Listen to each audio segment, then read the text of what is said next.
Nung una, kumikita naman din talaga nung una. Malaki. Pero ako, oo, but hindi naman sobrang laki, pero talagang masasabi mo talaga may kita. So ayaw ko nang i-mention yung kung magkano yung halaga. Pero masasabi ko talaga na sapat, sobra-sobra na para sa akin. Sa ako naman, hindi naman ako sanay humawak ng, di ba? Mataas na sa akin yung 1,000, 5,000 ang pinakamataas na hawakan ko, masaya na ako doon. Pero sobra-sobra naman din talaga yung pumasok sa akin. Kumbaga parang sakto talaga. Ngayon ginagawa ko, habang kumikita ako, nag-iipon ako kasi may mga plano nga ako, di ba? Tapos yung iba pang mga racket ko, yung mga gis-gis ko, binabayaran ako. So lahat nagsama-sama na. So kasi pangarap ko talaga na makabili ng bahay o kaya lupa lang, sabi ko. Basta matayuan ko lang ng konting bahay, basta akin yung lote, may pagdadalan ako ng mga gamit ko na maging safe. So ganun yung nasa mindset ko eh. Kaya inuna ko talaga, lupa lang itong nabili ko.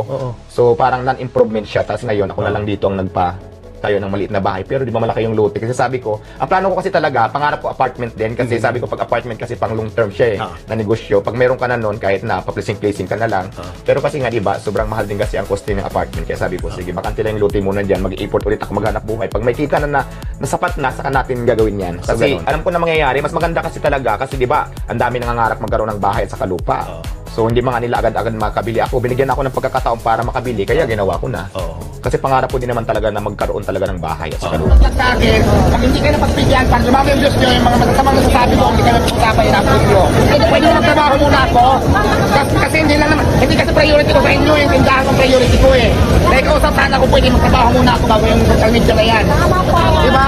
Kailangan ko kayo, supporters ko, pero kailangan ko yung tindahan ko, mas importante. Aking lahat. So yun ang hindi naintindihan. Pero sabi ko naman, wala naman akong pakialam doon. Ang importante kasi, di ba, wala akong ginawang masama. Yun lang naman, hindi ako nagpa-picture. Naging problema na natin buong di ba? Hindi po. Kasi kung ano ako noon, ganun pa rin po ngayon. Siguro lang nabigla lang kayo kasi hindi naman ako kilala kung talaga yung ugali ko. Siguro nabigla lang kasi sa social media. Di ba, wala namang masamang pakatotoo.